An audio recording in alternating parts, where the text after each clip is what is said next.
Hello everyone, नमस्ते सभी को। मैं doctor Sangeeta Chaudhary, I am a consultant physician और आज मैं इस वीडियो में बात करने वाली हूँ ऐसे एक टॉपिक के बारे में जिसके बारे में आजकल सभी लोग बात कर रहे हैं और सभी लोग जानना भी चाहते हैं। That is mucormycosis. तो क्या है ये म्यूकोरमाइकोसिस? म्यूकोरमाइकोसिस एक्चुअली एक ग्रुप ऑफ डिजीज़ेस हैं जो एक फंगस के वजह से होता है और आजकल लोग इसको ब्लैक फंगस के नाम से भी जान रहे हैं।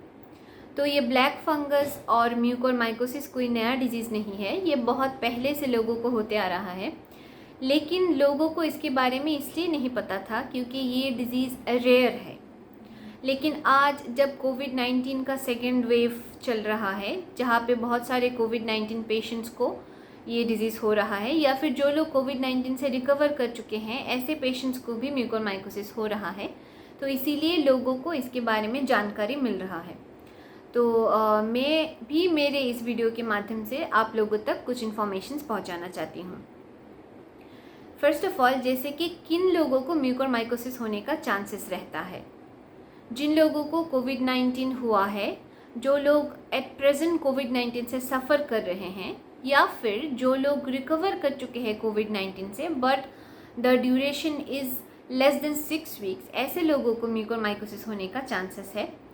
जो लोग स्टेरॉइड्स में हैं या फिर जो लोग अदर इम्यूनोसप्रेसिव ड्रग्स ले रहे हैं, जो लोग कैंसर पेशेंट्स हैं, कैंसर का ट्रीटमेंट ले रहे हैं, जिन लोगों को न्यूट्रोपीनिया है, जो लोग आईवी ड्रग एब्यूज़र्स हैं, जिन लोगों को एचआईवी या फिर एड्स हैं, या फिर जो लोग पोस्ट ट्रांसप्लांट पेशेंट हैं, जैसे कि जिनको लीवर ट्रांसप्लांट हो चुका है, किडनी ट्रांसप्लांट हो चुका है एंड वो लोग कुछ इम्यूनोसप्रेसिव ड्रग्स में हैं, ऐसे लोगों को, या फिर जो लोग आईवी ड्रग एब्यूज़ करते हैं, ऐसे लोगों को भी म्यूकोरमाइकोसिस हो सकता है।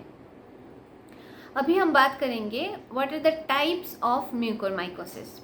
सबसे कॉमन जो टाइप है वो है राइनोसेरेब्रल म्यूकोरमाइकोसिस। राइनो माने नोज एंड सेरेब्रल माने ब्रेन। तो राइनोसेरेब्रल म्यूकोरमाइकोसिस मीन्स जहाँ पे nose, paranasal sinus and brain affected होता है। और दूसरा टाइप है पल्मोनरी म्यूकोरमाइकोसिस, जहाँ पे लंग्स अफेक्ट होता है। देन गैस्ट्रोइंटेस्टाइनल म्यूकोरमाइकोसिस, जहाँ पे हमारा गैस्ट्रोइंटेस्टाइनल ट्रैक्ट इन्वॉल्व होता है। क्यूटेनियस म्यूकोरमाइकोसिस, जहाँ पे हमारा स्किन इन्वॉल्व होता है। And lastly disseminated mucormycosis. Disseminated mucormycosis में हमारे बॉडी का डिफरेंट ऑर्गन्स एक ही साथ में इन्वॉल्व होता है। अभी हम बात कर सकते हैं क्या क्या सिम्टम्स हो सकता है म्यूकोरमाइकोसिस का। अगर हम सिम्टम्स के बारे में अच्छे से जानते हैं तभी हम वॉचफुल रह सकते हैं। क्लिनिकली भी हमको सस्पिशन होना चाहिए कि हाँ, ये पेशेंट को म्यूकोरमाइकोसिस हो सकता है। तो what are the symptoms of common symptoms of mucormycosis. जैसे कि मैं बोली, राइनोसेरेब्रल म्यूकोरमाइकोसिस कॉमनेस्ट टाइप है, तो इसमें क्या क्या सिम्टम्स पेशेंट्स को आ सकता है। इनिशियली शुरू में पेशेंट को वन साइडेड हेडेक, सर दर्द हो सकता है। पेशेंट को आई के पीछे that is retro orbital pain हो सकता है। पेशेंट को फेस में सूजन आ सकता है, आईलिड्स में सूजन आ सकता है। पेशेंट को लग सकता है जैसे कि आई बॉल बाहर की तरफ आ रहा है, दैट इज़ प्रोप्टोसिस। पेशेंट को लग सकता है जैसे कि ऊपर का आईलिड जो नीचे की तरफ आ रहा है और आई बॉल को कवर कर रहा है, दैट इज़ टोसिस। पेशेंट को ऐसा लग सकता है जैसे there is black discolouration in the face. Black colour का पैच दिखाई दे सकता है फेस के ऊपर। अगर ध्यान से देखें तो नॉस्ट्रिल के अंदर से भी दिखाई दे सकता है ब्लैक कलर का पैच। मुंह के अंदर भी हार्ड पैलेट में ये ब्लैक कलर का पैच दिखाई दे सकता है। ब्लैक कलर का नेज़ल डिस्चार्ज हो सकता है। और लेट फेज में पेशेंट को अगर आई इन्वॉल्वमेंट होता है या फिर जब ये इंट्राक्रेनियली इन्वॉल्व होता है, दैट मीन्स ब्रेन के अंदर जब ये इन्फेक्शन स्प्रेड होता है, तब पेशेंट को विजन का प्रॉब्लम हो सकता है। पेशेंट को डिप्लोपिया यानी कि डबल विजन हो सकता है। पेशेंट का 5th nerve and 7th cranial nerve involvement अगर होता है तो according to involvement of the nerve patient को सिम्टम्स आ सकता है। पेशेंट का कॉन्शियसनेस लेवल में प्रॉब्लम हो सकता है। तो ये सारे सिम्टम्स पेशेंट्स को हो सकता है राइनोसेरेब्रल म्यूकोरमाइकोसिस में। अगर पेशेंट को पल्मोनरी म्यूकोरमाइकोसिस होता है दैट मीन्स अगर पेशेंट का लंग्स अफेक्टेड होता है तो पेशेंट को खांसी, सांस लेने में तकलीफ या फिर खांसी के साथ ब्लीडिंग, ये सारे सिम्टम्स हो सकता है। गैस्ट्रोइंटेस्टाइनल म्यूकोरमाइकोसिस में सबसे ज़्यादा अफेक्टेड होता है स्टोमक, आइलियम एंड कोलोन। तो पेशेंट को सिम्टम्स लाइक नोजिया हो सकता है, वॉमिटिंग, फिर पेट में दर्द हो सकता है, या फिर पेशेंट को सिम्टम्स ऑफ इंटेस्टाइनल ऑब्स्ट्रक्शंस, ये सब हो सकता है। क्यूटेनियस म्यूकोरमाइकोसिस में स्किन में पेशेंट को ब्लैक पैच आएगा और ब्लैक कलर का डिस्चार्ज भी हो सकता है स्किन लीजन से। डिसेमिनेटेड म्यूकोरमाइकोसिस का सिम्टम्स डिपेंड करता है कि बॉडी के कौन कौन सा ऑर्गन में म्यूकोरमाइकोसिस हुआ है। So depending on the organs there will be symptoms. अभी हमको जानना है कि हम कैसे म्यूकोरमाइकोसिस डायग्नोज कर सकते हैं। Only if we have a proper clinical suspicion and अगर हम अच्छे से डायग्नोज करते हैं mucormycosis, then only we can treat it. तो first of all mucormycosis diagnosis करने के लिए हमको जैसे मैं आपको एक्सप्लेन कर चुकी हूँ, हमको क्लिनिकल सिम्टम्स के बारे में पता होना चाहिए।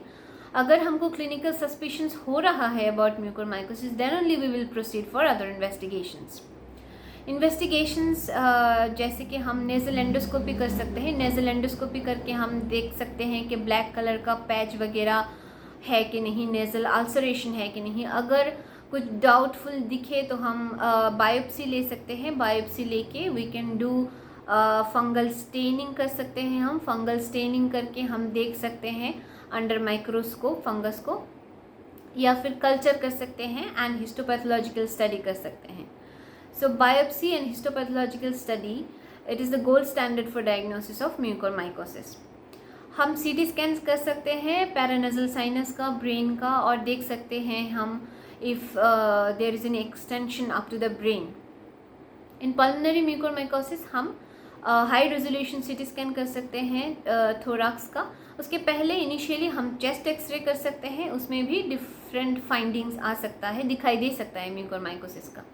इन क्यूटेनियस म्यूकोरमाइकोसिस अगेन हम बायोप्सी, स्किन बायोप्सी लेके उसका staining, culture and histopathological study कर सकते हैं।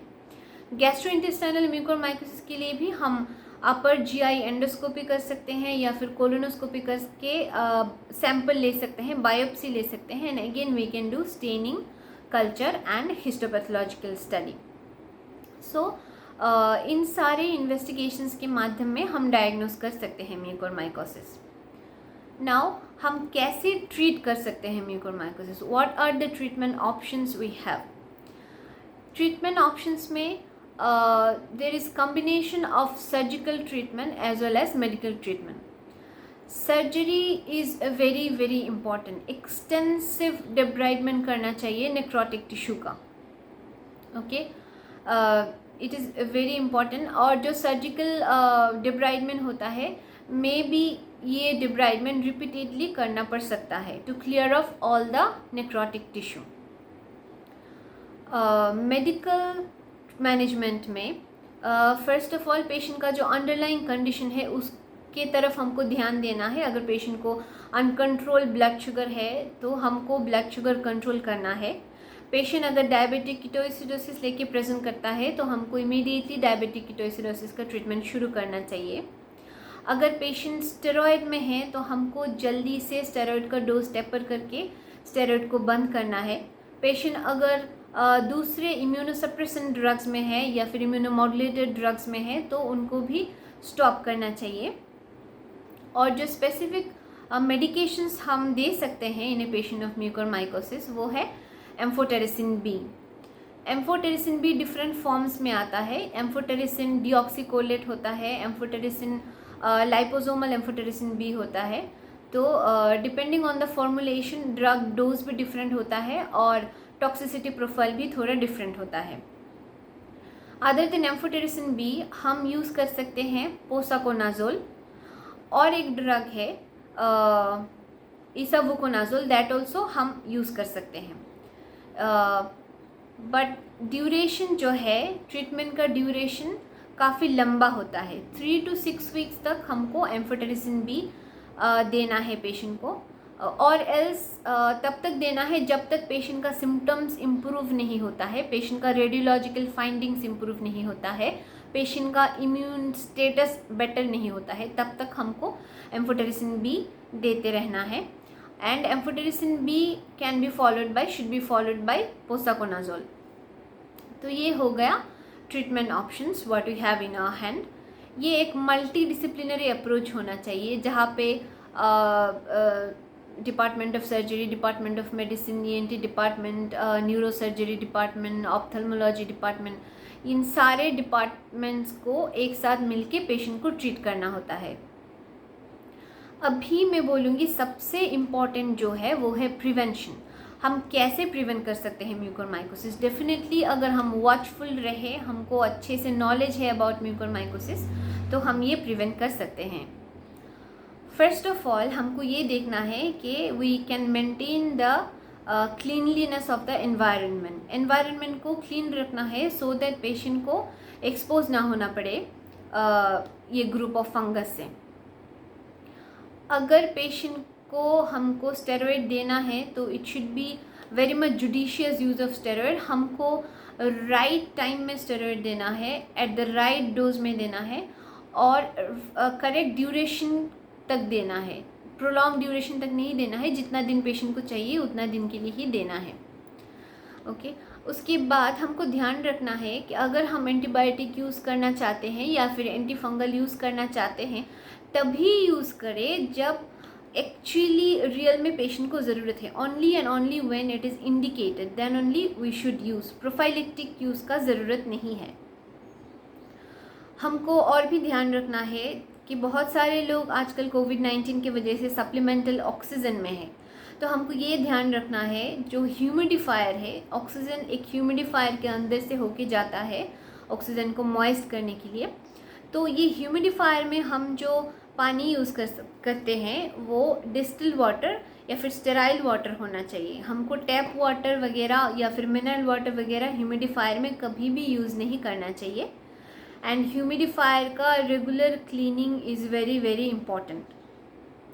तो ये सारे कुछ चीज़ हमको ध्यान में रखना है, सो दैट हम प्रिवेंट कर सकें म्यूकोरमाइकोसिस को। और बहुत इम्पॉर्टेंट है कि डिस्चार्ज के टाइम में हम पेशेंट को या फिर जो पेशेंट के पार्टीज़ हैं उनको म्यूकोरमाइकोसिस के सिम्टम्स के बारे में बताएं, सो दैट वो लोग घर में वॉचफुल रह सके। अगर कोई भी डाउटफुल सिम्टम्स आता है तो वो लोग जल्दी से मेडिकल ट्रीटमेंट सीख कर सकें। तो एटलीस्ट इतना तक हम कर सकते हैं टू प्रिवेंट म्यूकोरमाइकोसिस। अगर हम प्रोग्नोसिस के बारे में बात करें तो म्यूकोरमाइकोसिस का prognosis is not very good. Okay rhinocerebral mucormycosis में बताया जाता है कि mortality may be even up to 85% also. तो इसीलिए हमको ध्यान रखना है कि हम प्रिवेंशन में ज़्यादा कंसंट्रेट करें। ओके प्रिवेंशन करने के लिए म्यूकोरमाइकोसिस जो हम कर सकते हैं वो करें। एंड अगर पेशेंट को म्यूकोरमाइकोसिस होता है तो हमको इमीडिएट डायग्नोसिस करके पेशेंट को इमीडिएट ट्रीटमेंट करना है। ओके सो ये सारे इन्फॉर्मेशंस थे जो मैं आप लोगों तक पहुंचाना चाहती थी। I hope the video was helpful. Thank you so much for watching.